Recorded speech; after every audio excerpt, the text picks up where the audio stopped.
अनुभव का प्रभाव पूरा जीवन में फैला रहता है।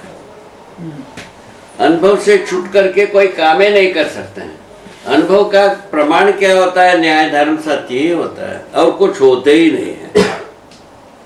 इसीलिए अनुभव में जीने वाला आदमी से अपराध होना खत्म होता है, विरोध होना खत्म होता है, समस्या पैदा करना खत्म होता है और सुखपूर्वक जीना होता है, शांतिपूर्वक जीना होता है। और यही मनुष्य का आशय है।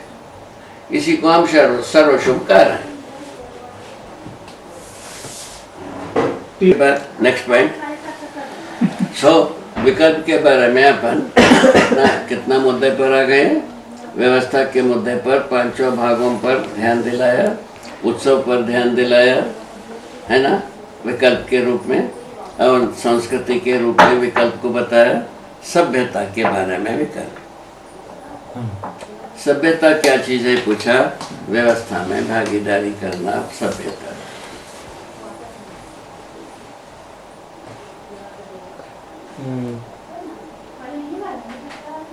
बहुत सुंदर।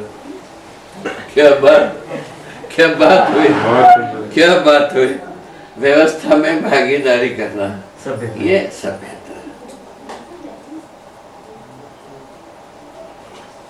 इसका सभ्यता का प्रयोजन दूसरा भाग से, सभ्यता का प्रयोजन व्यवस्था में भागीदारी।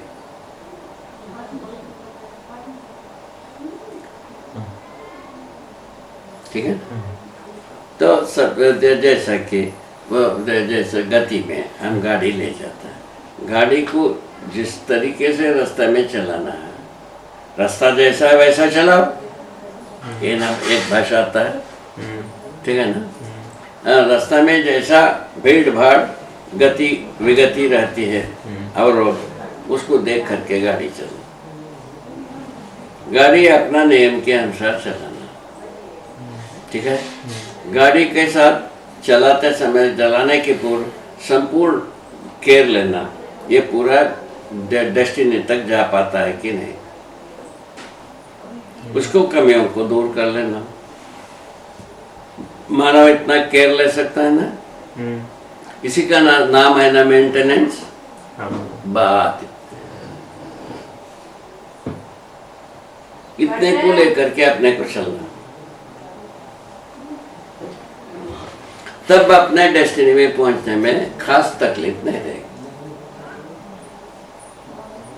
खास कोई तकलीफ, अपने ओर से कोई तकलीफ पैदा नहीं होगा।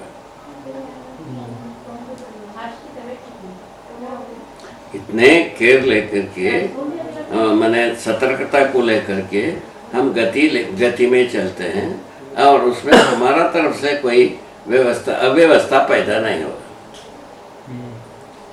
अब इसमें ये भी संभव है, कुछ अव्यवस्था को हम अवॉइड भी कर सकते हैं।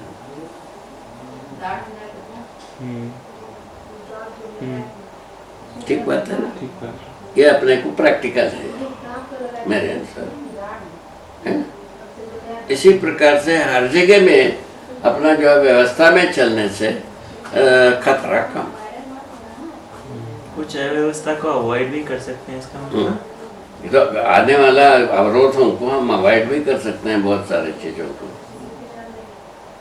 ये स्वभाव गति में रहने से मंगल मैत्री होती है, आवेशित गति में मंगल मैत्री नहीं होती, या बेहोश रहने से भी नहीं होती। ठीक है ना। आवेशित रहने से भी नहीं होगी, बेहोश रहने से भी नहीं होगी। ठीक है ना। और उसके बाद जो है ना, तीसरा है हमारा चंचलता बना रहेगा, तभी भी नहीं होगी। मन यदि भटकता रहेगा, सुनते आप रहे हैं, मन जो है ना दूसरे जगह में काम करेगा, तो तभी भी नहीं होगी, क्योंकि मन को एक समय में 3 जगह में काम करने के अधिकार रहता है।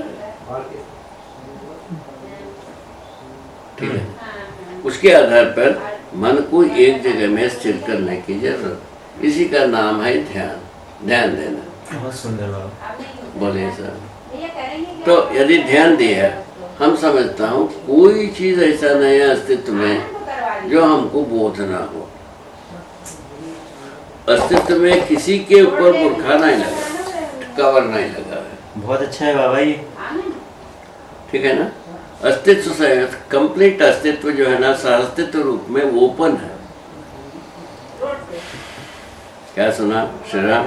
कंप्लीट अस्तित्व सहअस्तित्व रूप में ओपन है। ओपन। इस कारण से इसको जो समझा हुआ आदमी, अनुभव किया हुआ आदमी, दूसरे को बोध कराना सहज है। ठीक है, सहज है। इसी का नाम है स्वभावगति। ये इसी का नाम है स्वभावगति, उसको रिसीव करता है। स्वभावगति का मतलब है रिसिप्ट हो गया, रिसीव किया। रिसीव करने के बाद कोई बात की वो जो रिसिप्शन है, रिसीव किया, वो पैकेज जो है ना उनको संतुष्टि नहीं कर दे पाता है, उस स्थिति में जिज्ञासा कर सकता है संतुष्ट होने के लिए। इस ढंग से जो सुनाने वाले सुनने वाले के बीच में मैत्री पूर्वक सारे बात स्पष्ट हो सकता है।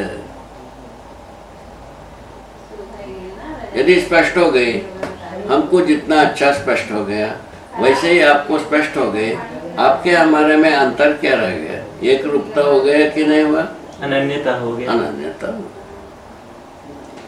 जिसके लिए एक अनन्यता के जगह में पहुंचने के लिए प्रेम के बारे में नवधा प्रेम की बात किया, नौ सीढ़ी से गुजरने की बात किया।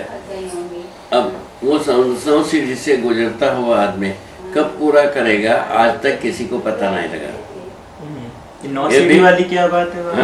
ये 9 सीढ़ी वाली क्या बात है? वो कोई सी बताए हैं। वो पहले जो पवित्र तीर्थ को पहचानना, और पवित्र तीर्थ में पवित्र आदमी को पहचानना, पवित्र तीर्थ आदमी के साथ सत्संग करना, पवित्र आदमी के साथ जो पवित्र आदमी जिस पवित्र वस्तु को पहचाना है या समझाता है, हमको बताता है, उनको ठीक से समझना है। जो जिस पवित्र वस्तु को हमको समझाया, हमको सुनाया, उसके प्रति हम पूरा विश्वास करना और उनके सुख के लिए हम काम करना।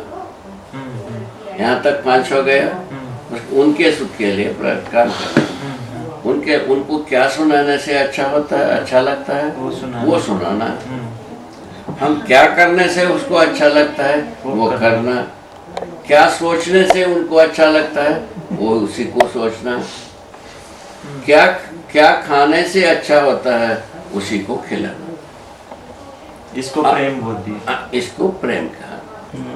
इस प्रकार से करते करते करते जो खिलाया, वो रुचि हमारा जीव में आ जाए। जो सुगंधित द्रव्य अर्पित किया, वो गंध हमारा समान नाक में समा जाए। ओहो, ये भोग लगाने की जो परंपरा है, ये इसी अर्थ में? यही वो अंततः अपना खाने के लिए भोग लगा दिया। अच्छा, वो ये गया बात इतने ही। अंत में एकदम यही बात है। वस्तु इतने ही। ये ऐसा है, वो जो हमने वो द्रव्य को अर्पित किया, उसका पूरा का पूरा गंध रुचि हमारे जीभ में, नाक में आ जाए।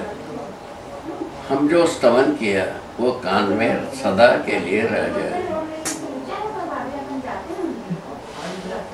ये भक्ति की पराकाष्ठा।